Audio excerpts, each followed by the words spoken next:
Hello, my beautiful friends, and welcome. Remembering this, that there's nothing new under the sun, but every sunrise is beautiful. Welcome again. I'm so glad to see you guys. It's a beautiful day here, a little hot, but we're all good. We're going to look at 5 things today that can really change your life and accelerate it if you feel a little sluggish and a little lack of direction. Maybe you've drifted in a few ways in your life and you'd like to get back on target. But first, I want to ask you a question.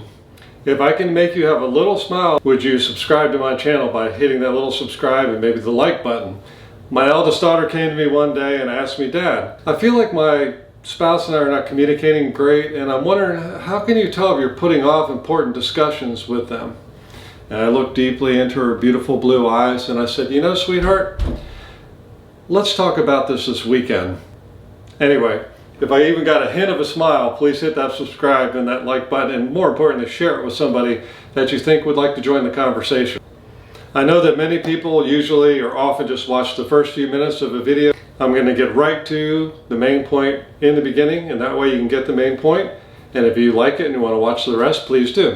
I think one of the number one things you can do in life to increase your odds of success, whatever success looks like to you, is to live your life, especially your morning hours, or if you're a night person, those night hours when you're off of work, and I call it the hierarchy approach.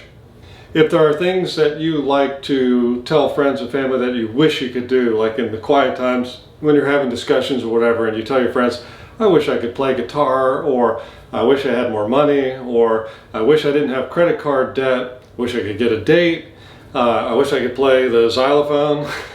You know, it's a childhood dream from when you were 1 year old trying to play that thing in school. So I'm not sure they do that anymore, but it was great fun when I was a kid. You've come up with a few ideas of things that you would like to do, or things that maybe you do okay and infrequently would like to do. So I recommend doing those things first thing in the morning, even if that means especially going to bed a little bit earlier so you wake up more refreshed. And you know, especially if you go to bed before midnight, supposedly that's better sleep for most people, and not everything fits everybody.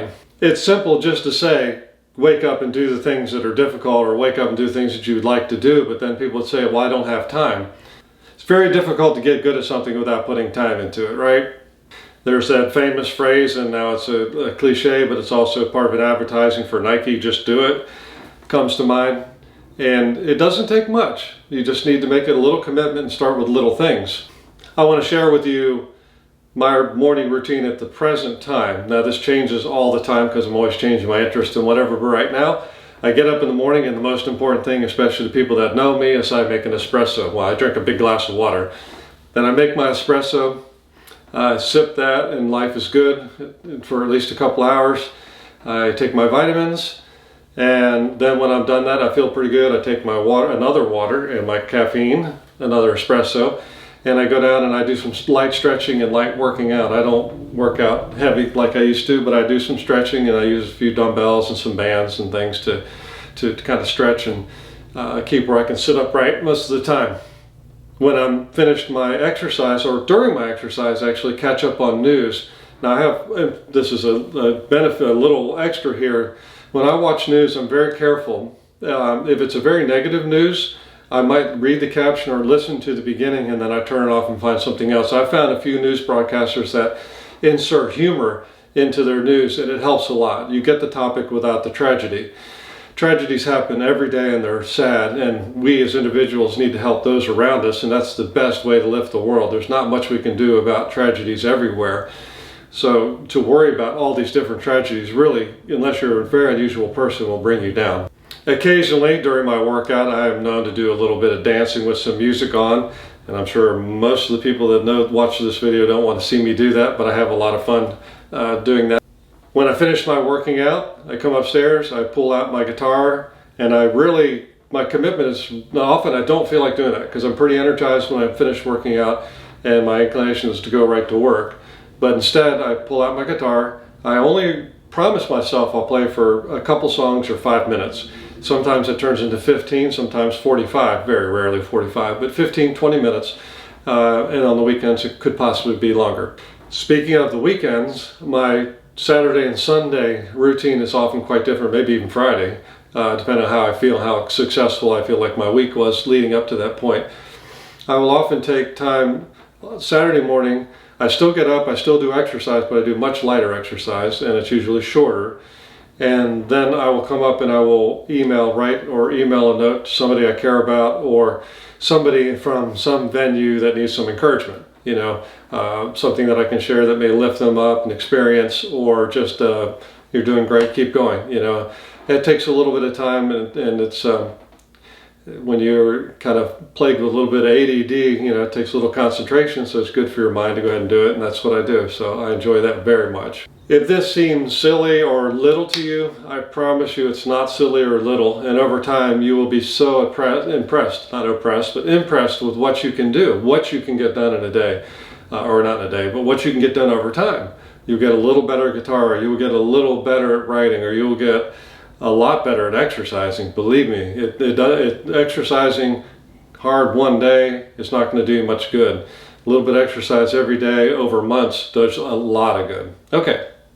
Number 2, this is really going to offend some people, and it's really going to annoy other people, and I've got a lot of research behind this, and a lot of people that I've watched that have doctorates and testimonies and blah blah blah that stand behind this, but it's still something that's arguable, because one shoe does not fit everyone. So take this one with a grain of salt, or in this case with a little bit of chicken. Eat your protein first is my next tip. So many people have low muscle mass, or heavier than they would like to be, not fit as they would like to be. And while exercise is extremely important, 90% of your physique is what you eat, not how you exercise. Now, if we get into extreme physiques, that's something different, but I'm talking about the average person walking down the road. What you see is what you get. And it's based on what you eat. And then my friends, when I tell them this, some of them will say, or people I meet, acquaintances, tacit friends, will tell me it's too much trouble to change my eating habits. Kind of like the morning routine thing. I don't know how to do it. I could never not eat carbs. I could never not eat sugar, and all these things. You guys have heard this your whole life. I'm a stubborn person by heart, by nature, and it's saved me a lot of trouble throughout life. It's caused me quite a bit of trouble, but I think it's been more good than bad. And as I grew up, and if I'm quite old now, and at one point eggs were bad for you, and I'm like, that can't possibly be. I mean, the heavens created the eggs, animals eat eggs. I just couldn't believe it. So I never believed that. I always ate eggs, I always ate full eggs. Salt's bad for you. I just can't believe that, so I kept eating salt.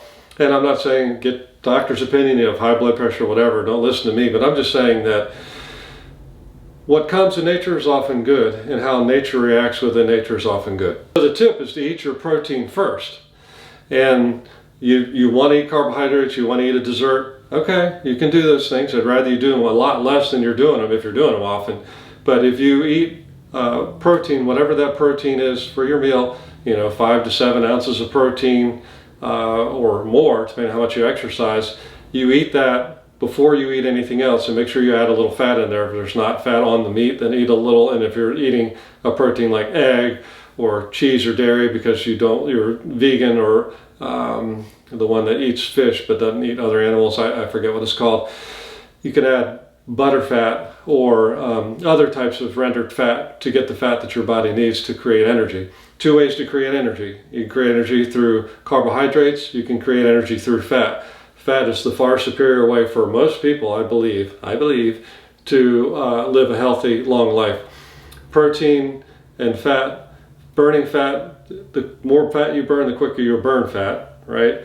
And then also, the more protein you eat within reason, for your body size, the more muscle mass your body produces, okay? That's the basics. I'm not going to go any deeper than that. And the way to cut down on the carbohydrates is not deny yourself, but is to eat your protein first, a fairly large size, then eat any vegetables you feel compelled to eat, and make sure they're prepared properly to get rid of bad enzymes and the protective qualities within vegetables. And then eat whatever carbohydrates you want to after that. And if you still need to eat something with sugar in it, then hopefully by that time you will not be that hungry. And if afterwards you start getting hungry for carbohydrates and sugar, drink a big glass of water first, maybe even a glass and a half of water with a little pinch of salt in there. Good sea salt. Okay, that's number 2. So they're working together. You got your first habit, you got your second habit, you got your third habit. And a quick extra benefit to getting up early, doing the things you like to do, eating your protein first, and then the next one is exercise. You put all those together, you start increasing muscle mass, which automatically burns more fat. It's a synergistic response, and as people that watch my videos know, I love the word synergy. Who couldn't like the word synergy? So it builds on itself. You get more muscle mass, the muscle mass eats more fat, you burn more fat, you have more energy, and the cycle continues and continues, and you become stronger and stronger and healthier for many, many people. Not everyone, and for vegetarians, I'm sure there's a way to do that to increase the protein. I don't know exactly how to do it. I've never really looked into that deeply. I just know that the amount of protein you need would take a lot of food to eat. So make sure you're figuring that out and getting all the essential amino acids that you need. The next one is, obviously I just mentioned it, exercise. We all know that exercise is good for us. But as you age, when you're younger, you don't understand exercise quite as much. I mean, some people do. But when you're young, you're naturally fit. You naturally lose weight. Most people, you can eat almost anything you want and you'll still gain muscle because your hormones are aging, and there are many reasons for that, and we can talk about that another time. But as you get older, it becomes more important to exercise, and it's not just for strength, but it's also for mobility. If you can't move, life is not very pleasant. You get older and your body starts failing and not looking as nice as you would like, and you start to realize that, hey, I'm not my body. You know, it's like the friend of mine, or my brother actually told me of a friend one time, came up to an old friend they had seen in a long time. He was quite aged by that point, and he goes up and taps him on the shoulder and says, "John, are you still in there?" So the outward man is not doing all right, but the spirit of man is still in there and young and happy. So keeping our mobility, we may not be our bodies, but we can't do much without them. So exercise is important. Strength through range is very important. Walk several days a week. Again, these are things that work for me. Check with your doctor, make sure you get things that work with you. But walking several days a week for 45 minutes or so, really get a sweat going, enjoy it, and do that. And then full range motion type exercises too that you can do. I have a short video on that, and we'll produce some more videos. But simple things you can do. If you look at ancient cultures, they never stopped moving throughout age. I mean, they could do a full squat down on the floor, and they call it ass to grass, all the way to the floor, work for an hour or two, washing clothes, making dinner, and then stand up and not have any worries. And yet, most Americans can't squat down, period. So it's my recommendation that you do some of these old-fashioned exercises. Do full body squats as far as you can without pain. Do them assisted. Hold on to a door, hold on to a walker. If you're younger and you don't need to do that, stand next to something so you don't fall over and whack your head on something. And do full body squats. Put your arms out in front of you for balance, go all the way down, come back up. It's more important to go full motion than it is speed, especially on the way down, the eccentric motion. Full motion, speed. So do full range exercises. If you're getting really older, 70s and older, it's a good idea to get on the floor a bunch of times throughout the day. And again, check with your doctor, be careful, don't do anything dumb, but get all the way down on the floor, even lay on your back, roll over to your knees, push yourself back onto your haunches, and then figure a way to get up from the ground that works for you. Do it repeatedly every day, and what you'll find out is some of those muscles get atrophied from not being used. I know it sounds ridiculous, but when you get older, some people cannot get out of a bathtub anymore. And that can be a scary thing if you fall down somewhere you can't get back up. So you need to practice rolling over, getting on all fours, getting on your haunches, getting back up, because there's a lot of strength in that, and there's also some mobility. Anyway, that's all there is there. Exercise, do those basic things, and then I encourage you to try different things. Always change your workouts if you want to. Keep it exciting. Put music in it. I know some people, for discipline, don't listen to music while they work out. I think that may be important for some people. I do that in other areas. My discipline, cold baths, breathing exercises from time to time, hot yoga. I do other things that are that, the effect that the good stress puts on your body. This one's a short one, and please, I hope you're still here, and I hope you share this with people. Center yourselves and do it often. Anytime you feel stress coming on, you start getting angry at a driver, your spouse bothers you, you get angry because you stubbed your toe, you dropped your coffee, blah, blah, blah, blah, blah. Whatever it is that stresses you, especially anxiety is a very big deal. Depression is a very big deal. Center yourself. As soon as you feel it come on. Okay, feel it? All right, I feel it. Why am I anxious? What should I do about this? Is there anything I can do about this? Is it really reasonable? Would I be okay with this feeling in my children? Do I want my children, my friends, my spouse to feel this anger? Do I want my friends to feel frustrated, angry, whatever it is? If you don't center yourself, it's going to squeeze out. You're going to get angry at the other driver. You're going to be snarky at somebody. You're going to talk underneath your breath. You're going to say start. It will come out. So center yourself. Be easy on yourself. We're all going to die and leave this earth. In this moment, in this day, you have the opportunity to be happy, healthy, and wise, right? Even if your circumstances are not great, you're going to think better and do better if you center yourself, get in touch with your feelings. And this doesn't take long, and don't take long doing this. I think it's bad to focus too long on yourself. Center yourself. Take as many breaths as it takes for you to do it. Fully in, fully out, as Wim Hof.